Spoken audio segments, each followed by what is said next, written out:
Hello guys, in today's video I will be showing you how to add another account on your profile on Bluesky easy and quickly. So first of all, enter the Bluesky application. Now go to this three lines here and then go to the settings, and here up you will find add another account, so click on it. Now as you see here you will find create account or sign in. So if you want to create another account, just click here, and if you want to sign in, click like this. So you go another account like this, and that's it. That's how to create or add another account easy and quickly.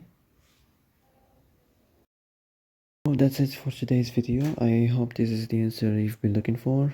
If you like this video, don't forget to like and subscribe, and that's it. See you in the next video.